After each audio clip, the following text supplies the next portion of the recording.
Assalamualaikum warahmatullahi wabarakatuh. Selamat pagi anak-anak. Apa kabarnya hari ini? Semoga kita semua sehat walafiat ya. Selalu jaga kesehatan dan tetap cuci tangan ya. Oke, sekarang kita akan belajar ke tema selanjutnya, yaitu tema E tentang ekosistem. Pembelajaran ke-1. Silakan dibuka bukunya. Sebelum itu, jangan lupa berdoa dulu sebelum belajar. Setelah kalian buka buku tema E-nya tentang ekosistem pembelajaran 1, apa sih yang disebut lingkungan? Lingkungan adalah segala sesuatu yang berada di sekitar makhluk hidup. Lingkungan dibagi menjadi dua, ada lingkungan biotik, ada juga lingkungan abiotik. Yang termasuk lingkungan biotik yaitu tumbuhan, hewan, dan makhluk hidup lainnya. Sedangkan lingkungan abiotik itu contohnya seperti cahaya matahari, pasir, tanah, air. Cahaya matahari dapat menghangatkan udara, air, dan tanah agar mencapai suhu yang sesuai kebutuhan hidup makhluk hidup. Cahaya matahari juga membantu tumbuhan membuat makanan. Air dan tanah merupakan bagian penting dari sebuah lingkungan. Air yang turun dalam bentuk hujan meresap ke dalam tanah. Air di dalam tanah ini akan dimanfaatkan oleh tumbuhan yang hidup di atasnya dan makhluk hidup kecil lainnya yang hidup di dalam tanah. Jadi, air ini sangat penting bagi seluruh makhluk hidup. Makanya air dan cahaya matahari serta tanah termasuk ke dalam lingkungan abiotik. Biotik dan abiotik saling berinteraksi. Ekosistem, apa sih yang disebut ekosistem? Ekosistem adalah interaksi antara makhluk hidup dan benda-benda tak hidup di sebuah lingkungan. Ekosistem dibagi menjadi 3, individu, populasi, juga komunitas. Individu adalah makhluk hidup tunggal, misalnya seekor kambing, seekor burung, dan sebuah pohon cemara. Tempat individu tinggal disebut habitat. Jadi kalau ada suatu individu yang tinggal di sebuah lingkungan, itu namanya habitat. Sedangkan populasi adalah kumpulan individu sejenis yang menempati suatu daerah tertentu. Contohnya di sebuah kolam terdapat populasi ikan, populasi tumbuhan teratai, dan populasi lumut. Maka bisa disebut juga kalau populasi itu bukan hewannya atau makhluk hidupnya tidak satu, melainkan lebih dari satu. Komunitas adalah populasi makhluk hidup di suatu daerah tertentu. Contoh komunitas adalah komunitas sungai dan komunitas padang rumput. Di sebuah komunitas biasanya ada populasi dari sebuah individu atau makhluk-makhluk hidup yang lainnya. Maka antara komunitas, populasi, dan habitat itu saling keterkaitan. Itulah yang dimaksudkan oleh ekosistem. Jenis-jenis makanan hewan yaitu yang pertama ada tumbuhan dan ada hewan lain. Banyak hewan yang makan makanan tumbuhan, juga hewan lain yang termasuk ke dalam makanan hewan tumbuhan, yaitu hewan bisa memakan daun. Selain memakan daun, juga memakan batang, biji, juga buah. Bagian tumbuhan yang paling sering dijadikan makanan hewan adalah daun. Hewan seperti ulat, rusa, dan jerapah merupakan beberapa contoh hewan yang memakan daun.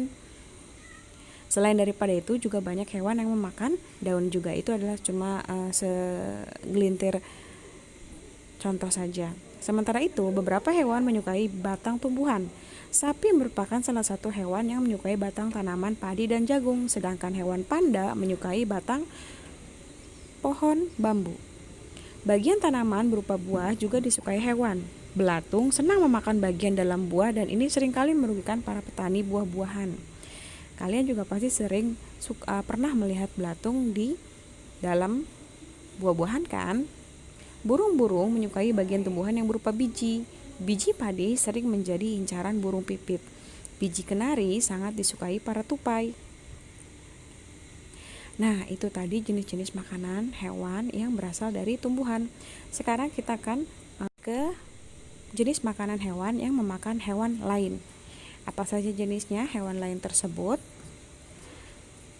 Seperti katak. Katak ini memakan serangga, tikus, atau misalnya tikus menjadi makanan bagi kucing. Bisa juga elang mencari makanan seperti kelinci. Itu adalah tentang komponen ekosistem pada pembelajaran pertama. Mari kita lanjut ke pembelajaran kedua. Lanjut dibuka bukunya ya pada tema E, pembelajaran kedua. Baik, kita lanjut ke tema E, pembelajaran kedua. Kali ini kita akan belajar tentang komponen ekosistem pembelajaran kedua. Tadi kita sudah membahas tentang apa itu ekosistem, lalu yang termasuk ekosistem itu apa saja ya. Sudah tahu itu habitat, populasi, dan individu, serta makanan-makanan hewan apa saja antara tumbuhan dan hewan lain. Baik, kita mulai pembelajaran keduanya, melanjutkan yang pertama. Kali ini kita akan mulai dengan ekosistem dibagi menjadi dua ya, jenis-jenis ekosistem. Ada ekosistem buatan dan ada ekosistem alami. Seperti yang kita tahu, dalam suatu lingkungan pasti ada suatu ekosistem yang alami. Yang alami itu berarti yang diciptakan oleh Tuhan atau diciptakan oleh Allah Subhanahu wa taala. Juga ada ekosistem buatan. Yang termasuk ke dalam ekosistem alami yaitu dibagi dua lagi, yaitu air dan darat. Nah, yang termasuk ekosistem alami atau air itu ekosistem air tawar, juga ekosistem air asin. Sementara ekosistem darat yaitu termasuk ke dalam ekosistem hutan, ekosistem padang rumput, ekosistem padang pasir, ekosistem tundra, dan ekosistem taiga. Sementara pada ekosistem buatan itu termasuk ke dalam ekosistem sawah, ekosistem bendungan ya, yang termasuk atau ekosistem yang biasanya dibuat oleh manusia. Kita masuk ke dalam ekosistem air. Ekosistem air dibagi menjadi dua, ekosistem air tawar dan air asin. Ekosistem air tawar yaitu contohnya seperti ekosistem danau, ekosistem kolam, dan ekosistem sungai. Sementara ekosistem air asin itu termasuk atau contohnya adalah ekosistem laut atau ekosistem terumbu karang. Itu tadi adalah berikut contoh-contoh tentang ekosistem air ya. Ingat, ekosistem air dibagi dua, ekosistem air tawar dan ekosistem air asin. Ekosistem air tawar dibagi lagi menjadi tiga atau contohnya ada tiga, sementara ekosistem air asin contohnya ada dua. Kita lanjut ke ekosistem darat. Ekosistem darat contohnya ekosistem hutan hujan tropis, sabana, padang rumput, gurun, taiga, dan tundra. Ekosistem darat ini dibedakan oleh tingkat curah hujan dan iklimnya. Perbedaan tersebut menyebabkan jenis tumbuhan dan hewan yang ada di dalamnya juga berbeda. Kita lihat ekosistem hutan hujan tropis, biasanya hewan-hewan yang ada di dalam hutan tersebut pasti sangat beragam. Sementara kalau ada ekosistem padang pasir, tumbuhan dan hewannya pun pasti terbatas. Nah, pada ekosistem hutan hujan tropis terdapat tumbuhan seperti rotan dan anggrek serta hewan seperti kera, burung, badak, dan harimau. Ya, banyak sekali hewan-hewan yang hidup di hutan hujan tropis. Sementara ekosistem sabana memiliki curah hujan yang lebih rendah daripada ekosistem hutan hujan tropis. Hewan-hewan yang hidup di sabana antara lain berbagai jenis serangga dan mamalia seperti zebra dan singa. Ekosistem sabana itu seperti padang-padang rumput ya, yang suka kalian lihat di televisi. Sementara ekosistem padang rumput memiliki curah hujan yang lebih rendah dibandingkan dengan ekosistem sabana. Tumbuhan khas ekosistem ini adalah rumput.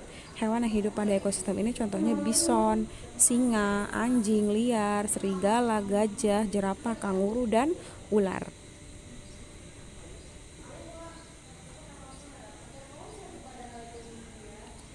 Sementara ekosistem gurun merupakan ekosistem yang paling gersang karena curah hujan yang sangat rendah atau sangat bisa dibilang tidak ada ya, sangat jarang. Tumbuhan jenis kaktus yang memiliki duri untuk mengurangi penguapan banyak tumbuh di sini. Hewan-hewan yang bisa hidup pada ekosistem ini antara lain semut, ular, kadal, kalajengking, dan unta.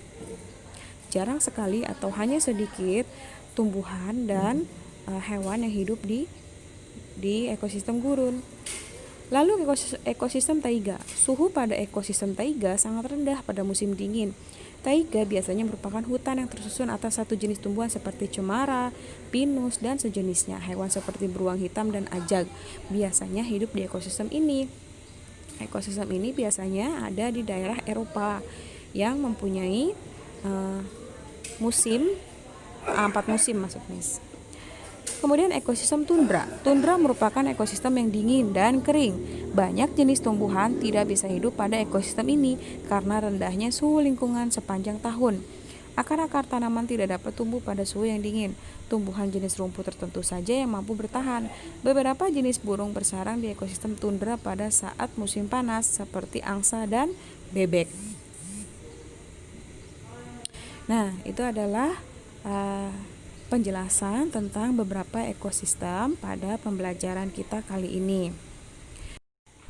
Setelah mendengar penjelasan dari Miss di video ini, silakan jangan lupa ya kalian garis bawahi informasi-informasi penting yang ada di buku kalian. Kita lanjut ke jenis makanan hewan. Jenis makanan hewan terdiri atas tumbuhan dan hewan lain. Terdapat kelompok hewan yang memakan bagian-bagian tumbuhan dan juga terdapat kelompok hewan yang memakan hewan lain. Namun ada kelompok hewan yang memakan keduanya, yaitu memakan tumbuhan sekaligus memakan hewan lain.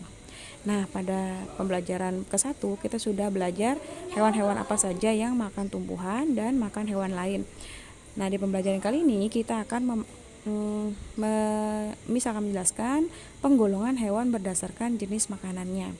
Ada 3 ya, herbivora, karnivora, omnivora. Sudah pernah dengar belum? Sekarang kita akan menjelaskan tentang herbivora. Kelompok hewan herbivora adalah kelompok hewan yang makanannya berasal dari tumbuhan. Seperti apa saja? Seperti kambing, sapi ya. Nah, hewan herbivora memiliki susunan gigi yang khas. Gigi hewan ini terdiri atas gigi seri dan gigi geraham dan tidak memiliki gigi taring. Gigi seri berada di depan dan tajam. Gigi ini berguna untuk memotong makanan. Sementara itu gigi geraham berfungsi untuk menghaluskan makanan yang telah dipotong oleh gigi seri. Kita bisa lihat ya, ada gambarnya, gambar dari tulang dari hewan herbivora.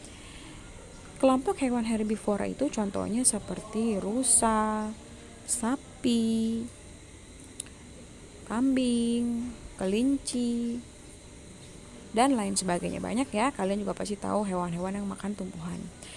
Sementara kelompok hewan karnivora adalah kelompok hewan yang memakan hewan lain.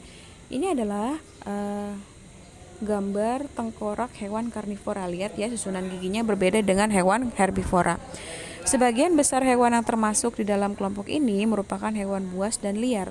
Hewan ini harus berburu untuk mendapatkan makanan.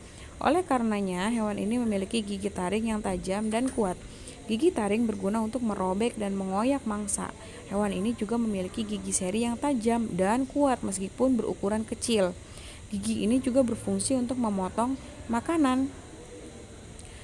Contoh-contoh hewan karnivora yaitu seperti singa, ada juga macan, harimau, ular ya. Itu adalah contoh-contoh hewan karnivora atau hewan pemakan hewan lain atau hewan pemakan daging. Sementara hewan omnivora adalah kelompok hewan yang makanannya berasal dari tumbuhan maupun hewan lain. Jadi omnivora itu hewan pemakan segala ya, bisa memakan tumbuhan juga memakan hewan lain. Kita lihat di sini susunan gigi tengkorak hewan omnivoranya. Hewan omnivora memiliki susunan gigi tersendiri, gigi seri, gigi taring, dan gigi geraham. Hewan ini berkembang dengan baik untuk menyesuaikan dengan makanannya. Gigi seri dan gigi taring digunakan ketika memakan makanan yang berupa hewan lain. Sementara itu, gigi seri dan gigi geraham digunakan ketika memakan makanan berupa tumbuhan.